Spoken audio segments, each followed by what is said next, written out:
Hello students, welcome to the class. आज की class में आप सभी का स्वागत है। तो लास्ट जो हम अपनी डिस्कस कर रहे थे वो है इलास्टिसिटी। इलास्टिसिटी को लेकर हमने काफ़ी चीज़ें डिस्कस करी और पिछली क्लास में जो भी बातें हमने पढ़ी, जैसे हुक्स लॉ को लेकर पढ़ा, स्ट्रेस स्ट्रेन को पढ़ा, फिर कुछ हमने टर्म्स थे इलास्टिसिटी को लेकर, उन सब को लेकर आपके साथ चर्चा करेंगे। आज की क्लास में जो हम आपके साथ डिस्कस करेंगे वो दो हमारे टॉपिक रहेंगे। पहला टॉपिक रहेगा स्ट्रेचिंग ऑफ रबर। स्ट्रेचिंग का मतलब है खींचना। ठीक है, जब आप खींचते हो रबड़ को तो उसका ऊपर क्या इफेक्ट होता है, उन सबको लेकर डिस्कस करेंगे। और उसके बाद फैक्टर अफेक्टिंग इलास्टिसिटी, तो ऐसे कौन से फैक्टर्स हैं जो इलास्टिसिटी को अफेक्ट करते हैं या जिनकी वजह से इलास्टिसिटी में बदलाव होता है, उन सबको लेकर हम डिस्कस करेंगे आपके साथ। तो आज की क्लास को हम शुरू करते हैं और सबसे पहले पॉइंट को हम पढ़ते हैं स्ट्रेचिंग ऑफ रबर में। हमारा load is applied to stretch a metallic wire and rubber band. The results of stretching in two cases are quite different from each other. तो जब एक धात्विक तार को, यानी एक आपके पास एक मेटल वायर, एक है आपके पास मेटल वायर और दूसरा है आपके पास रबर बैंड। जब आप इन दोनों को किसी लोड के साथ, जब आप इसके साथ एक लोड लगाते हो और फिर उसके बाद उसको स्ट्रेच करते हो, तो दोनों मामलों में जो खिंचाव के परिणाम होते हैं वो एक दूसरे से काफी अलग होते हैं। अब हम देखेंगे क्या हमें इनके परिणाम देखने को मिलते हैं। The comparison between two is as given below. तो दोनों के बीच की तुलना निम्न अनुसार दी गई है। पहला क्या, in order to produce even a small strain in a metallic wire the force to be applied is very large. तो धात्विक तार में एक छोटी सा विकृत उत्पन्न करने के लिए लागू होने वाली बल की मात्रा बहुत अधिक होती है। यानी अगर आपके पास मेटालिक वायर है, एक मेटालिक वायर है, अगर आप मेटालिक वायर में थोड़ा सा भी अगर आप स्ट्रेन चाहते हैं, थोड़ा सा भी स्ट्रेन चाहते हैं, तो उसके लिए जो फोर्स का अमाउंट लगेगा, फोर्स जो लगेगा, फोर्स उसमें या फिर आप कह सकते हैं लार्ज लगेगा, लार्ज अमाउंट ऑफ फोर्स चाहिए, यानी अधिक फोर्स उसमें जरूरत होगी। In case of rubber band even a fable force produce a very strain. तो यानी एक रबर बैंड की स्थिति में क्या होता है कि हल्का सा फोर्स अगर आप लगाते हैं तो उससे बहुत ज्यादा स्ट्रेन या विकृति का उत्पन्न करता है। तो हल्की सी स्ट्रेन की मात्रा को प्राप्त करने के लिए ज्यादा फोर्स हमें किसमें लगाना पड़ रहा है, मेटालिक वायर में, और हल्के से फोर्स पे ज्यादा स्ट्रेन हमें कहाँ पर मिल रहा है, रबर वायर में। ठीक, a metallic wire can regain its original length up to a strain of 0.001, or when the increase in length is 0.1% of the original length। तो एक धात्विक तार अपनी मूल लंबाई का 0.001 तनाव, या जब लंबाई में वृद्धि हो तो 0.1 मूल लंबाई की होती है, तक पुनः प्राप्त कर सकता है। तो अगर रबर बैंड की बात करें तो देखिए इसमें जो चेंज आ रहा है वो इतना परसेंट चेंज आ रहा है किसका, अपनी ओरिजिनल, उसका जो ओरिजिनल शेप कह सकते हो आप, उसका जो ओरिजिनल लेंथ कह सकते हो, जो उसकी मूल लेंथ है उसमें इतना ही परसेंट आपको उसमें लंबाई में वृद्धि देखने को मिलेगी। लेकिन अगर हम रबर की बात करें, a rubber band can regain its original length up to strain as large as 10 times. यानी हम कह सकते हैं कि रबर बैंड अपनी मूल लंबाई के 10 10 गुना तनाव जो है सहन सकती है, या फिर 10 गुना तनाव लंबी हो सकती है। जब यह लंबाई में वृद्धि इसकी मूल लंबाई से 10 गुना होती है, तो इसमें जो लंबाई में वृद्धि कितनी हो जाएगी, 10 गुना लंबी हो जाएगी, तब पुनः प्राप्त कर सकता है। The value of force that can be applied to a metallic wire to stretch it within elastic limit is very large। तो अब क्या हो सकता है कि जो मेटालिक वायर पे जो आपने फोर्स लगाया है, जो मेटालिक वायर पे आपने जो फोर्स लगाया है उसकी जो संख्या है वह काफी ज्यादा हो सकती है। धात्विक तार को लचीला सीमा के भीतर खींचने के लिए लागू किए जाने वाले बल का मान बहुत बड़ा होता है। तो ये मैंने आपको पहले भी बताया कि अगर कोई धात्विक तार है, अगर उसको आप खींचते हैं तो उससे जो लचीलापन आएगा, या फिर उससे जो आप कह सकते हैं कि उससे जो लंबाई में फर्क दिखेगा वह काफी ज्यादा हो सकता है। In case of rubber band the elastic limit is crossed even on applying a fable force. और रबर बैंड के मामले में कमजोर बल लागू करने पर भी लचीला सीमा पार हो जाती है। तो ये वही जो हमने पहले डिस्कस किया उसी पॉइंट को हमने यहाँ पर कह दिया कि लार्ज फोर्स लगाने पर भी जो मेटेलिक वायर है उसमें आपको जरा सा चेंज देखने के लिए मिलेगा, लेकिन अगर आप बात करें रबर बैंड की, अगर उस पर हल्का सा फोर्स लगाते हैं तो उसमें भी आपको एक लार्ज चेंज देखने के लिए मिलेगा। बिहेवियर ऑफ रबर, तो रबर का व्यवहार क्या होता है, ऐसा रबर का बिहेवियर क्यों हो रहा है जो मेटल का नहीं है, तो इसके पीछे का रीजन अब हम देखते हैं। Due to its complex structure, the elastic properties exhibit by rubber are all together different those of metals. तो इसकी जटिल संरचना के कारण रबर द्वारा प्रदर्शित की गई लचीली संपत्ति मेटल्स की तुलना में यानी धातुओं की तुलना में पूरी तरह से अलग होती है। तो पहला क्या है इसकी प्रॉपर्टी कि रबर एक नेचुरल पॉलीमर है और ये लॉन्ग चेन मॉलिक्यूल से बना है। तो ये हमने केमिस्ट्री में पॉलीमर्स के अंदर देखा था कि जो रबर है ये एक प्राकृतिक पॉलीमर है और ये लॉन्ग चेन यानी लंबे श्रृंखला अणुओं से बना होता है। तो रबर एक प्राकृतिक पॉलीमर है जो लंबी श्रृंखला अणुओं से बना होता है। In normal state, molecules are bent back and forth and are tangled together. तो सामान्य स्थिति में क्या होता है, जो मॉलिक्यूल्स है रबर के वो आगे पीछे मुड़ जाते हैं और एक दूसरे से उलझे होते हैं। अब जब इस पर फोर्स लगेगा, the force that holds the atoms together within the molecule of the rubber are stronger than the force that holds the rubber molecules together. तो रबर के अणुओं के भीतर अणुओं के को साथ रखने वाला जो बल है रबर के अणुओं को एक साथ रखने वाली बल से अधिक मजबूत होता है। Therefore, when a rubber band is stretched, तो रबर बैंड को जब आप स्ट्रेच करते हो, the molecules straighten out, तो अणुओं सीधे हो जाते हैं, and allow the rubber band to become longer even up to 10 times its original length. तो रबर बैंड को अपनी मूल लंबाई से 10 गुना तक लंबे होने का जो है होने देते हैं, यानी जो मॉलिक्यूल्स उसके एक साथ लगे हुए थे, टैंगल्ड थे, उलझे हुए थे, अब वो सीधे हो जाएंगे। अब फिर रबर बैंड के पे जैसे जैसे फोर्स लगेगा तो वह अपनी मूल लंबाई के 10 गुना तक लंबे होने देते हैं।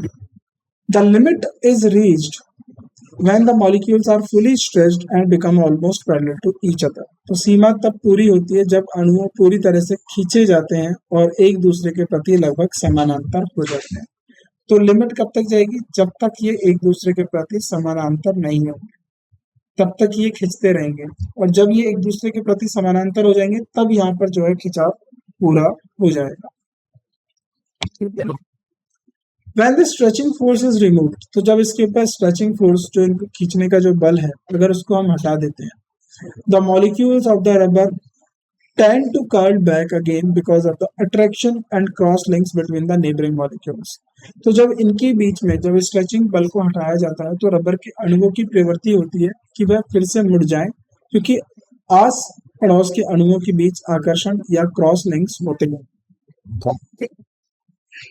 It may be pointed out that rubber comes to its original length even when its length is increased several times its original length. तो यह उल्लेख किया जाता है कि रबर अपनी मूल लंबाई पर वापस आते हैं भले ही इसकी लंबाई कई बार अपनी मूल लंबाई से बढ़ जाए। Thus the rubber has large elastic limit but does not obey Hooke's law. तो इसीलिए रबर का एक बड़ी लचीली सीमा होती है लेकिन यह हुक्स लॉ को नहीं मानता, यानी यह हुक्स लॉ के नियम पर नहीं चलता। Materials like rubber which can greatly stretched called elastomers. तो रबर जैसी जो सामग्री होती है जिन्हें काफी खिंचाव या काफी खींचा जा सकता है इन्हें इलास्टोमर्स कहा जाता है। तो याद रखिएगा इलास्टोमर्स के कौन से मटेरियल होते हैं जिनका खिंचाव अधिक होता है, उन्हें हम इलास्टोमर्स कहते हैं। Further rubber does not have plastic range, तो रबर की कोई प्लास्टिक रेंज नहीं होती है। It just breaks when stretch beyond the certain limit. तो ये क्या होएगा कि यह टूट जाएगा। इसमें इस तरीके से नहीं है कि परमानेंट डिफॉर्मिटी आ जाएगी, यानी विकृति आ जाएगा, है ना, जो इसमें परमानेंट विकृति हो जाएगी, तो ऐसा कुछ नहीं है। अगर इलास्टिक लिमिट से ये ज्यादा खींचेगा तो ये टूट जाएगा, इसमें कोई परमानेंट डिफॉर्मिटी की बात नहीं होती है, अर्थात यह बस टूट जाएगा जब इसे किसी निश्चित सीमा से अधिक खींचा जाता है। अब आता है bulk modulus. It is defined as the ratio of normal stress to the volumetric strain. तो बल्क मॉडुलस को क्या बोलते हो आप, ये एक रेशियो है। पहले बात, यंग्स मॉडुलस भी एक रेशियो था, बल्क मॉडुलस भी एक रेशियो है। और ये रेशियो किसका है? नॉर्मल स्ट्रेस, सामान्य तनाव,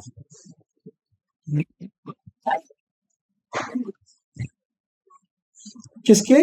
वॉल्यूमेट्रिक, यानी परिणात्मक, ये वॉल्यूमेट्रिक विकृति, वॉल्यूमेट्रिक स्ट्रेन,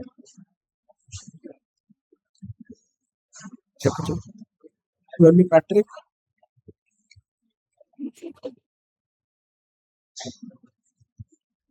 मैट्रिक स्ट्रेन। ठीक, तो ये आपका यंग्स मॉडुलस हो गया। बल्क मॉडुलस माफ कीजिएगा, ये आपका क्या होगा? Bulk modulus.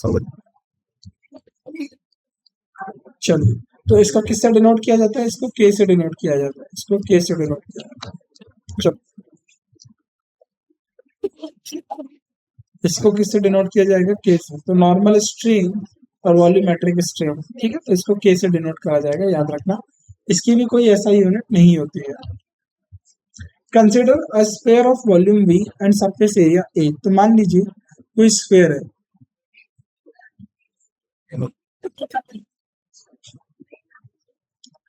कोई स्फीयर हो गया आपका,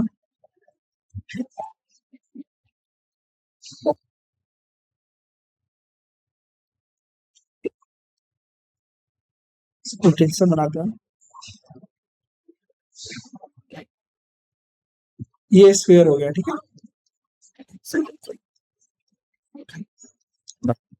इसका वॉल्यूम हो गया V और इसका सरफेस एरिया हो गया A। Suppose that a force F which acts uniformly over the whole surface of sphere decrease its volume by delta V। मान लो इसके चारों तरफ से एक फोर्स लग रहा है, ठीक है, चारों तरफ से फोर्स लग रहा है, और उस फोर्स की वजह से क्या हुआ है? उस फोर्स की वजह से ये जो वॉल्यूम V था, इसमें डेल्टा V चेंज आ गया, यानी इतना इसमें बदल गया। ठीक, अब इसका बल्क मॉडुलस कैसे निकालोगे आप? K equals to F. तो ये जो फोर्स लगा, तो यहाँ पर आप देखिए ये जो फोर्स लगा एफ वी और अपॉन डेल्टा वी, तो ये जो आपका K equals to F V minus, मतलब चेंज आया आपका A डेल्टा वी, ये वॉल्यूम होता। तो negative sign indicate that on increasing the stress volume of the sphere decrease. तो नेगेटिव साइन हमें क्या बता रहा है? नकारात्मक चिन्ह हमें क्या बता रहा है? कि जैसे जैसे स्ट्रेस बढ़ेगा तो गोलाकार, या फिर आप बात करें तो इसका वॉल्यूम जो है, आयतन जो है, कम होगा। एफ अपॉन ए, ये क्या होता है? प्रेशर होता है। तो pressure applied on a sphere, F upon A, ये क्या हो जाएगा? प्रेशर। तो इसको हम कैसे लिख सकते हैं? K equals to P V over delta V. अब इसकी यूनिट क्या होगी? पास्कल, क्योंकि ये प्रेशर है तो ये पास्कल हो गया, और इनकी कोई यूनिट होगी नहीं, या पास्कल, या फिर हम प्रेशर को कैसे लिख सकते हैं? Newton metre square. तो ये इसकी ऐसा यूनिट है, ये याद रखिए, ठीक है, बल्क मॉडुलस का फॉर्मूला। चलिए नेक्स्ट, अब आता है कंप्रेसिबिलिटी। संक्षिप्तता या संपीड़न इसे बोलते हैं। कंप्रेसिबिलिटी क्या होती है? The reciprocal of bulk modulus of a material is called compressibility.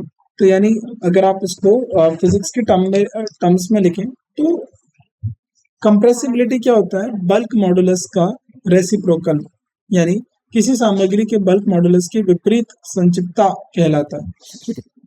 यानी जैसे आपने लिखा बल्क मॉडुलस क्या होता है? अब मुझे इसमें कंप्रेसिबिलिटी बतानी है।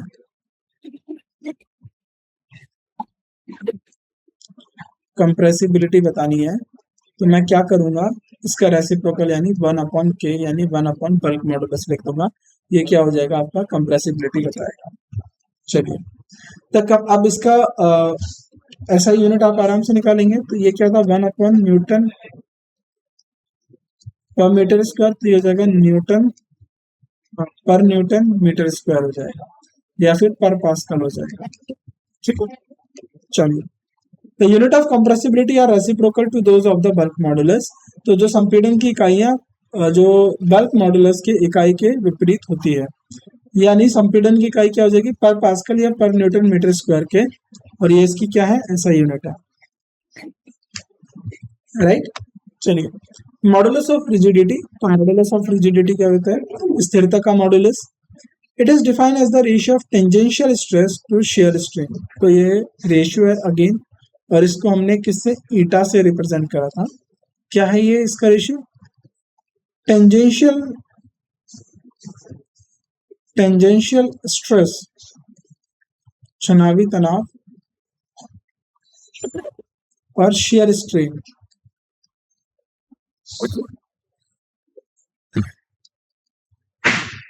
ये इन दोनों का अनुपात होता है, and it is also called shear modulus. तो इसको मॉडुलस ऑफ रिजिडिटी को हम क्या बोलते हैं? शियर मॉडुलस भी कहते हैं, याद रखिएगा।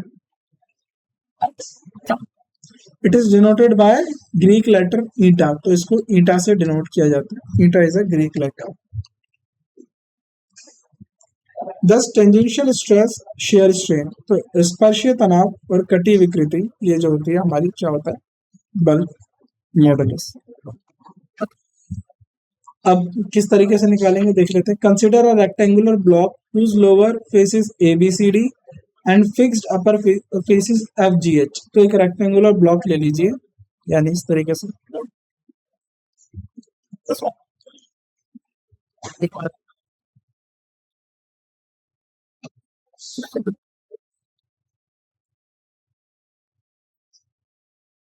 एक तरीके से रेक्टेंगुलर ब्लॉक हो गया। इन लोअर फोर्सेस को आप ABCD कह दीजिए, और जो अपर फेस है या जो अपर फोर्स है उसको आप EFGH के हिसाब से दे दीजिए, सब्जेक्ट टू टेंजेंशियल फोर्स। और इसके ऊपर क्या लग रहा है? टेंजेंशियल फोर्स लग रहा है। Let A the area of the each face, और ए हर एक फेस का एरिया हो गया। तो AF क्या हो जाएगा? AF be the perpendicular distance between two faces. तो AF क्या हो जाएगा? Perpendicular distance between the two faces. तो ये रहा डायग्राम। तो ये हो गया ABCD EFGH, और AF क्या हो जाएगा? ये परपेंडिकुलर डिस्टेंस हो गया। और यहां से यार देख रहे हो फोर्स लग रहा है। तो ये देखिए, ये तो इस जगह पर स्थिर है, लेकिन ये थोड़ा आगे की तरफ गया। तो tangential force will share rectangular block into a parallel by displacing the upper face through a distance f dash equals to x से। तो स्पर्श बल आयतर ब्लॉक को एक समानांतर त्रिभुज बनाएगा जिसमें ऊपरी चेहरा एफ डैश एक्स दूरी तक स्थानांतरित होगा। तो एफ डैश यानी ये एंगल हो गया आपका थीटा, इसको बोलते हैं angle of share. F dash, ठीक है। तो एफ डैश ये एंगल हो गया, इस एंगल को थीटा बोलते हैं, इसको बोलते हैं एंगल ऑफ शेयर। कटाव का कोण इसे कहा जाता है। 10 ईटा क्या हो जाएगा? F A upon theta. तो एफ ए यानी फोर्स हो गया, तो पास्कल अपॉन थीटा या प्रेशर अपॉन थीटा हो जाएगा ये। तो tan थीटा क्या हो जाएगा? x upon L. तो जब आप इसको सॉल्व करेंगे तो थीटा आ जाएगा आपका value x upon L. For solid angle of shear is very small, therefore tan theta equals to, tan theta को हम थीटा के बराबर रख देंगे, क्योंकि सॉलिड के लिए ये जो एंगल होता है, इसमें जो चेंज होता है, ये बहुत कम देखने के लिए मिलता है। तो इसलिए tan थीटा की वैल्यू नियर अबाउट थीटा ले लेते हैं, और थीटा क्या है आपका? x upon L.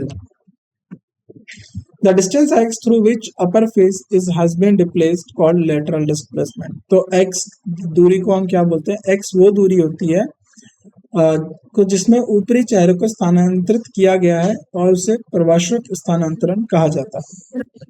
Therefore, the shear strain may also defined as the ratio of lateral displacement of a layer to its distance from the fixed layer।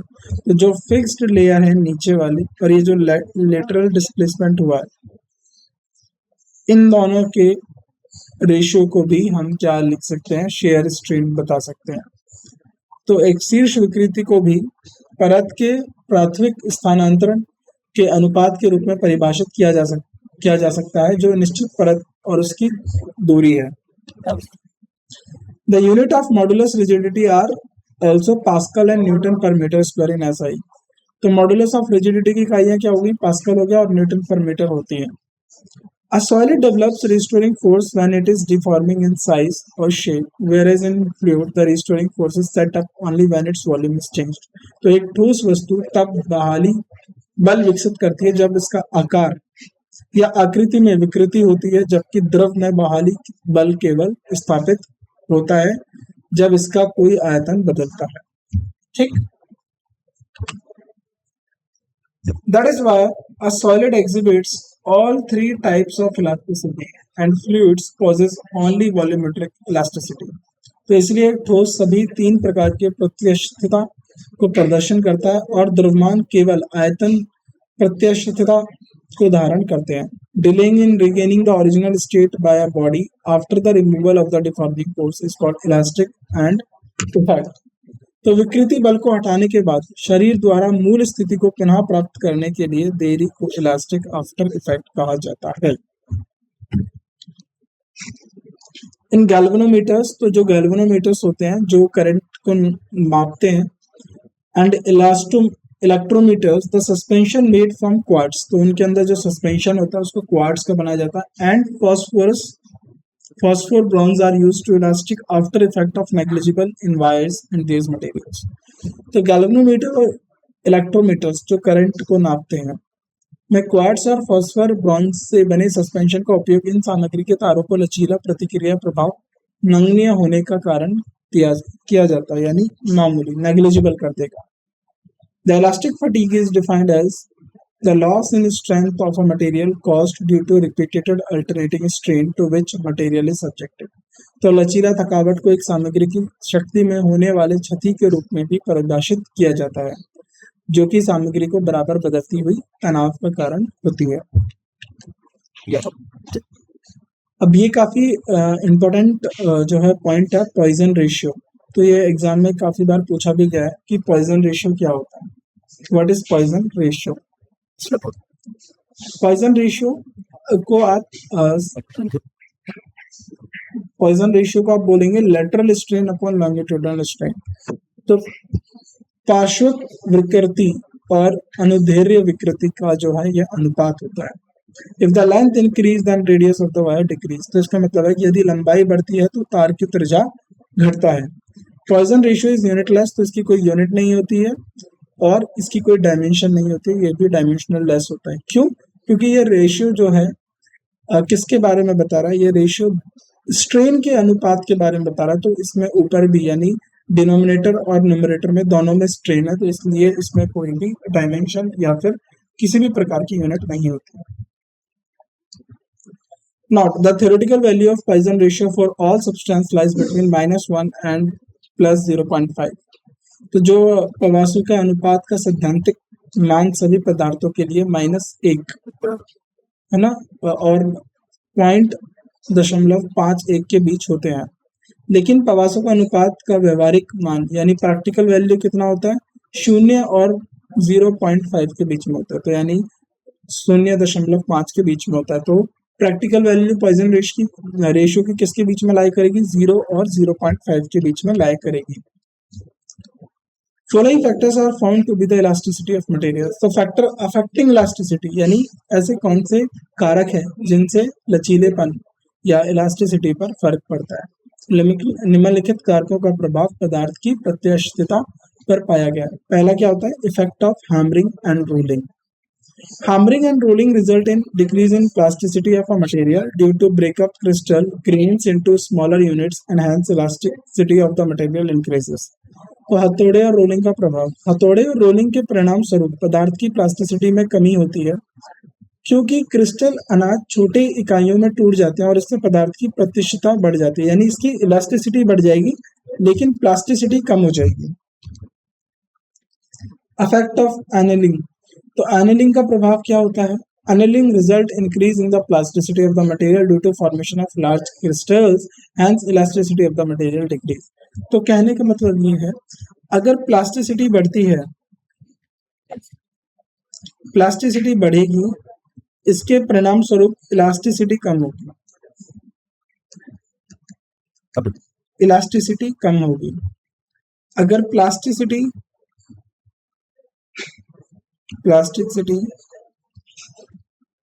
कम होगी तो elasticity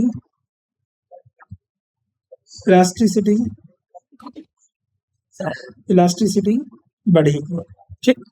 तो एनेलिंग में क्या होता है कि प्लास्टिसिटी बढ़ती है.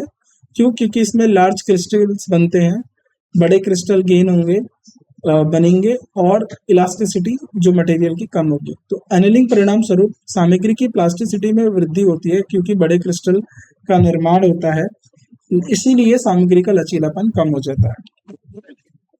Effect of the presence of impurities, तो यानी अशुद्धियों का क्या प्रभाव होता है। The effect of the presence of impurities in a material can be both ways, that is it can increase as well as decrease the elasticity of the material। तो अशुद्धियों की उपस्थिति का प्रभाव, किसी सामग्री की में अशुद्धियों की उपस्थिति का प्रभाव दोनों तरीके से देखा जा सकता है। या तो वह सामग्री का लचीलापन बढ़ाने में काम कर सकते हैं या फिर उसको कम करने में भी काम कर सकते हैं। तो दोनों तरीके से प्रभाव को देखा जा सकता है। The type of effect depend upon the nature of the impurity present in the material। तो प्रभाव का प्रकार सामग्री में मौजूद अशुद्धियों की प्रकृति पर निर्भर करता है। नेक्स्ट आता है इफेक्ट ऑफ टेम्परेचर, तापमान का प्रभाव। In most cases, increase of temperature of a material causes decrease in the elasticity of the material। यानी अधिकांश मामलों में सामग्री के तापमान में वृद्धि सामग्री की प्रत्यास्थता में कमी का कारण बनती है। Elasticity of invert does not change the change of temperature. तो इनवर्ट की प्रत्यास्थता या लचीलापन तापमान के परिवर्तन के साथ बदलती नहीं है।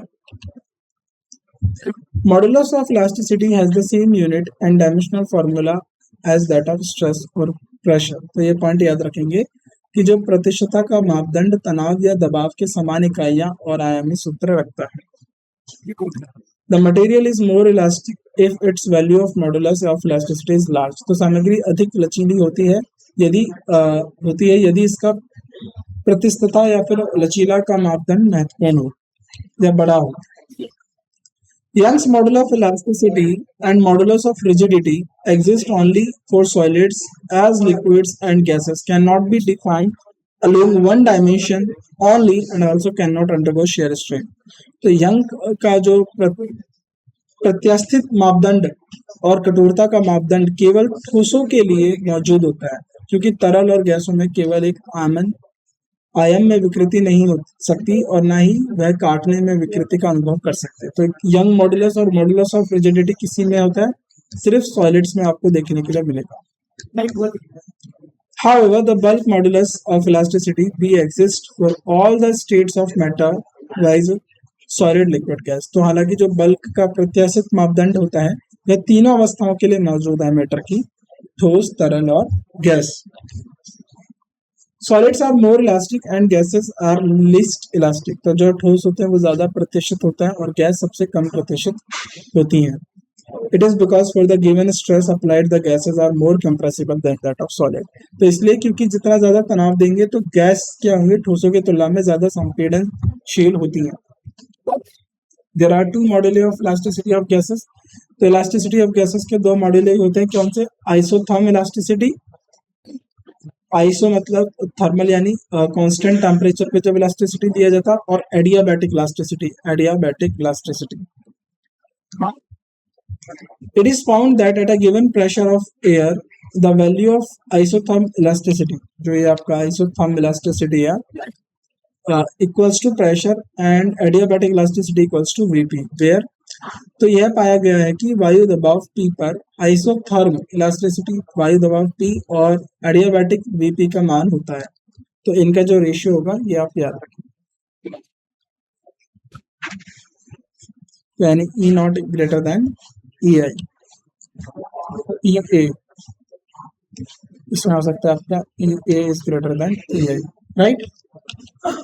नेक्स्ट बढ़ते हैं। Young's modulus of material wear is a numerical equal to stress which we double in the length of wire। एक सामग्री में यंग मॉडुलस संख्यात्मक रूप से प्रतिबल से बराबर होता है जब तार लंबाई से दुगना करेगा।